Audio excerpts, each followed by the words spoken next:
ನಮಸ್ಕಾರ, ನಾನು ನಿಮ್ಮ doctor Usha B R, consultant gynaecologist, Fortis hospital Bannerghatta road ನಿಂದ ಮಾತಾಡ್ತಿದ್ದೀನಿ. ಇವತ್ತು ಬಾಣಂತಿಯರ ಆರೈಕೆ ಬಗ್ಗೆ ಮಾತಾಡೋಣ. ನಮ್ಮ ಹಳೆ ಕಾಲದಿಂದನೂ ಬಾಣಂತಿಯರ ಆರೈಕೆ ಬಗ್ಗೆ ತುಂಬಾ ತಪ್ಪು ಪರಿಕಲ್ಪನೆಗಳೇ ಹರಿದು ಬಂದಿದ್ದಾವೆ ಆಕ್ಚುಲಿ. ಬಟ್ ಇವಾಗ ಸೈಂಟಿಫಿಕ್ ಎವಿಡೆನ್ಸ್ ನೋಡಿ ವಾಟ್ ಈಸ್ ಅಡ್ವೈಸಬಲ್ ಅನ್ನೋದ್ರ ಬಗ್ಗೆ ಮಾತಾಡೋಣ. ಮೊದಲು ಒಬ್ಬ ಬಾಣಂತಿ ಅಂತಂದ್ರೆ ಆಗ ತಾನೇ ಹೆರಿಗೆ ಆಗಿರುವಂತ ಒಬ್ಬ ಮಹಿಳೆಗೆ ಫಸ್ಟ್ 6 ವಾರದವರೆಗೂ ನಾವು ಪೋಸ್ಟ್ ಪಾರ್ಟಮ್ ಕೇರ್ ಅಥವಾ ಬಾಣಂತಿ ಆರೈಕೆ ಮಾಡಬೇಕು ಅಂತ ಹೇಳ್ತೀವಿ. ಯಾಕೆ ಇದು ಅಗತ್ಯ ಅಂತ ಅಂದ್ರೆ, ಒಬ್ಬ ಮಹಿಳೆಯ ಪ್ರತಿಯೊಂದು ಅಂಗದಲ್ಲೂ ಗರ್ಭಾವಸ್ಥೆಯಲ್ಲಿ ಹಲವಾರು ವ್ಯತ್ಯಾಸಗಳು ಆಗಿರ್ತವೆ.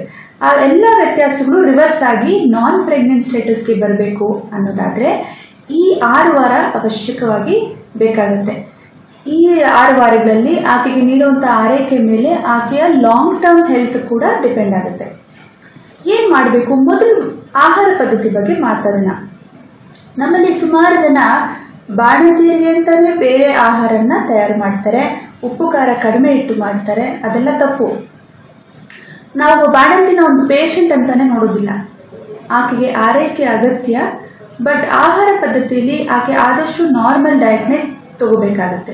ಮನೆಯಲ್ಲಿ ಎಲ್ಲರೂ ಯಾವ ರೀತಿಯಾದ ಊಟವನ್ನು ಮಾಡ್ತಾರೆ ಅದೇ ರೀತಿ ಊಟನ ಆಕೆ ಕೂಡ ಮಾಡಬೇಕು. ನಾರ್ಮಲ್ ಉಪ್ಪು ಖಾರ ಇಟ್ಟು ತಿನ್ಬೇಕಾಗುತ್ತೆ. ನೀರಿನ ಅಂಶ ಜಾಸ್ತಿ ತಗೋಬೇಕಾಗುತ್ತೆ.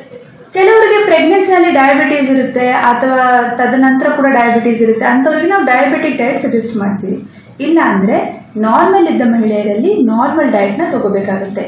ನಿಮ್ಮ ಆಹಾರದಲ್ಲಿ ಪೌಷ್ಟಿಕಾಂಶಗಳು ಅಂತ ಬಂದಾಗ ಪ್ರೋಟೀನ್ಸ್ ಜಾಸ್ತಿ ಇರುವಂತ ಊಟಗಳನ್ನ ನೀವು ಮಾಡಬೇಕು. ಫೈಬರ್ ಕಂಟೆಂಟ್ ಜಾಸ್ತಿ ಇರೋದನ್ನ ತಗೋಬೇಕು. ಹಾಗೂ ನೀರಿನ ಪ್ರಮಾಣ ಅಟ್ಲೀಸ್ಟ್ 3 ಲೀಟರ್ ಪ್ರತಿದಿನ ನೀವು 3 ಲೀಟರ್ ನೀರನ್ನಾದ್ರೂ ಕುಡಿಬೇಕು. ಸುಮಾರು ಜನ ನೀರು ಕಡಿಮೆ ಕೊಡ್ತಾರೆ ಬಾಣಂತಿಯರಿಗೆ. ಅದು ತುಂಬಾ ತಪ್ಪು. ಯಾಕೆ ಅಂದ್ರೆ ನೀರು ಕಡಿಮೆ ಕೊಟ್ಟಾಗ ಯೂರಿನರಿ ಇನ್ಫೆಕ್ಷನ್ಸ್ ಆಗೋದು ಜಾಸ್ತಿ ಆಗುತ್ತೆ. ಇನ್ನು ಈ ಅಂಗಾಂಗಗಳೆಲ್ಲ ರಿಕವರ್ ಆಗಿ ಹೀಲ್ ಆಗೋದಕ್ಕೂ ಅದು ತುಂಬಾ ತೊಂದರೆ ಮಾಡುತ್ತೆ. ಹಾಗಾಗಿ ನೀರಿನ ಪ್ರಮಾಣ ಅಟ್ಲೀಸ್ಟ್ 3 ಲೀಟರ್ ಬೇಕು. ಇನ್ನೊಬ್ಬ ಬಾಣಂತಿ ಎದೆ ಹಾಲು ಕುಡಿಸ್ತಿರ್ತಾರೆ, ಅದರಲ್ಲಿ ಕೂಡ ತುಂಬಾ ಫ್ಲೂಯಿಡ್ ಲಾಸ್ ಆಗುತ್ತೆ. ಇನ್ನು ರಕ್ತಸ್ರಾವ ಬೇರೆ ಆಗ್ತಾ ಇರುತ್ತೆ, ಅದರಲ್ಲಿ ಆಗೋ ಫ್ಲೂಯಿಡ್ ಲಾಸ್. ಇದೆಲ್ಲದನ್ನು ಮ್ಯಾಚ್ ಮಾಡೋದಕ್ಕೋಸ್ಕರ 2 ದೊಡ್ಡ ಗ್ಲಾಸ್ ಹಾಲಿನ ದಿನ ಕುಡಿಬೇಕಾಗುತ್ತೆ ಮತ್ತು 3 ಲೀಟರ್ ನೀರನ್ನಾದ್ರೂ ಕುಡಿಲೇಬೇಕು. ನೀರಂದ್ರೆ ದ್ರವ್ಯ ರೂಪದಲ್ಲಿ ನೀವು ನೀರು, ಜ್ಯೂಸು, ಸೂಪು ಯಾವ್ದಿಷ್ಟನೋ ಅದನ್ನ ತಗೋಬಹುದು. ಇನ್ನು ಊಟದಲ್ಲಿ ನಾನು ಹೇಳಿದಾಗೆ ಪ್ರೋಟೀನ್ ಅಂಶ ಜಾಸ್ತಿ ತಗೋಬೇಕು. ಫೈಬರ್ ಜಾಸ್ತಿ ಯಾಕೆ ತಗೋಬೇಕು ಅಂದ್ರೆ, ಮಲಬದ್ಧತೆ ಅನ್ನೋದು ತುಂಬಾ ಜನರಿಗೆ ಕಾಡುತ್ತೆ ಡೆಲಿವರಿ ಆದ್ಮೇಲೆ.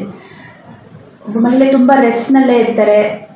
ಅದು ಅಂದ್ರೆ ಓಡಾಡಬೇಕು ಆಕ್ಚುಲಿ, ಬಟ್ ಕೆಲವರು ಸ್ವಲ್ಪ ಸುಸ್ತಾಗೋದ್ರಿಂದ ರೆಸ್ಟ್ ಮಾಡೋದು ಜಾಸ್ತಿ. ಹಾಗಾಗಿ ಈ ಬವಲ್ ಮೊಟಿಲಿಟಿ ಅನ್ನೋದು ಸ್ವಲ್ಪ ಕಡಿಮೆ ಇರುತ್ತೆ ಡೆಲಿವರಿ ಆದ ನಂತರ. ಅದರಿಂದ ಮಲಬದ್ಧತೆ ಅನ್ನೋದು ಕಾಡುತ್ತೆ. ಫಸ್ಟ್ ಆಫ್ ಆಲ್ ಕೆಲವರಿಗೆ ಉಪ್ಪು ಖಾರ ಕಡಿಮೆ ಕೊಡೋದ್ರಿಂದ ಬಾಣಂತಿಯರು ತಿನ್ನೋದನ್ನೇ ಕಡಿಮೆ ಮಾಡಿಬಿಟ್ಟಿರ್ತಾರೆ. ತಿನ್ನೋದು ಕಡಿಮೆ, ನೀರು ಕಡಿಮೆ, ಓಡಾಟ ಕಡಿಮೆ. ಹಾಗಾಗಿ ಮಲಬದ್ಧತೆ ಅನ್ನೋದು ಕಾಡುತ್ತೆ ಅವರಿಗೆ. ಸೊ ಫೈಬರ್ ಕಂಟೆಂಟ್, ಸೊಪ್ಪು, ತರಕಾರಿ, ಹಣ್ಣು ಇದೆಲ್ಲನೂ ನಾರ್ಮಲ್ ಪ್ರಮಾಣದಲ್ಲಿ ನೀವು ತಗೋಬೇಕಾಗುತ್ತೆ. ಅವಾಗ ಈ ಮಲಬದ್ಧತೆ ಅನ್ನೋದು ಅಷ್ಟು ಕಾಡೋದಿಲ್ಲ. ಇನ್ನು ಪೂರ್ತಿ ರೆಸ್ಟ್ ಅಂತ ನಾವು ಡೆಲಿವರಿ ಆದ್ಮೇಲೆ ಹೇಳೋದೇ ಇಲ್ಲ. ಇನ್ಫ್ಯಾಕ್ಟ್ ನಾವು ಸಿಸೇರಿಯನ್ ಮಾಡಿದವ್ರಿಗೂ ಅವತ್ತಿನ ದಿವಸನೇ ಸಂಜೆ ನಾವು ಓಡಾಡಿಸ್ತೀವಿ ವಾರ್ಡಲ್ಲಿ. ಯಾಕೆ ಓಡಾಟ ಅಂದ್ರೆ, ಓಡಾಡಿದಾಗ ನಿಮ್ಮ ಬವಲ್ ಮೂವ್ಮೆಂಟ್ ಚೆನ್ನಾಗಾಗುತ್ತೆ, ಇಂಟೆಸ್ಟೈನ್ ಕರಳು ಮೂವ್ಮೆಂಟ್ ಚೆನ್ನಾಗಾಗಿ ಈ ಮಲಬದ್ಧತೆ ಅನ್ನೋದು ಕಡಿಮೆ ಆಗುತ್ತೆ. ಮೋಷನ್ ಸಲೀಸಾಗಿ ಪಾಸ್ ಮಾಡೋಕ್ಕಾಗುತ್ತೆ. ಒಂದದ ಸಮಸ್ಯೆಗಳಿರಲ್ಲ. ಹಾಗಾಗಿ ರಿಕವರಿ ಅಥವಾ ಚೇತರಿಕೆನೂ ಬೇಗ ಆಗುತ್ತೆ. ಇನ್ನು ಸಪ್ಲಿಮೆಂಟ್ಸ್ ಅಂತ ಬಂದಾಗ ಐರನ್ ಮತ್ತು ಕ್ಯಾಲ್ಸಿಯಂ ಸಪ್ಲಿಮೆಂಟ್ನ ನಾವು ಸಜೆಸ್ಟ್ ಮಾಡ್ತೀವಿ. ಐರನ್ ಟ್ಯಾಬ್ಲೆಟ್ ಅಟ್ಲೀಸ್ಟ್ ಡೆಲಿವರಿ ಆಗಿ 1 ತಿಂಗಳಿಗಾದ್ರೂ ತಗೊಳ್ಳಿ. ಕ್ಯಾಲ್ಸಿಯಂ ಮಾತ್ರ 3 ರಿಂದ 6 ತಿಂಗಳವರೆಗೂ ತಗೊಳ್ಳಿ ಅಂತ ಹೇಳ್ತೀವಿ. ಇವಾಗ ನಿಮ್ಮ ಮೂಳೆಗಳೆಲ್ಲ ಸ್ವಲ್ಪ ಸವಿಯೋದು ಕಡಿಮೆ ಆಗಲಿ ಅಂದ್ಬಿಟ್ಟು ನಾವು ಕ್ಯಾಲ್ಸಿಯಂ ರಿಪ್ಲೇಸ್ಮೆಂಟ್ನ ಹೇಳ್ತೀವಿ. ಇದಲ್ಲದೆ ಹಾಗೆ ನೀವು ನಿಮ್ಮ ಆಹಾರದಲ್ಲಿ ಕೂಡ ಐರನ್ ರಿಚ್ ಇರುವಂತ ಪದಾರ್ಥಗಳನ್ನ, ಈ ಖರ್ಜೂರ ಅಂತೀವಿ, ಬಾದಾಮಿ, ಬೆಲ್ಲ, ಹಾಗೆ ಪಾಲಕ್ ಸೊಪ್ಪು, ಈ ರೀತಿಯಾದ ಸೊಪ್ಪುಗಳನ್ನ ತಗೊಳ್ಳೋದ್ರಿಂದ ನೀವು ಐರನ್ ಪ್ರಮಾಣನ ನ್ಯಾಚುರಲಿ ಕೂಡ ಹೆಚ್ಚಿಸ್ಕೋಬಹುದು.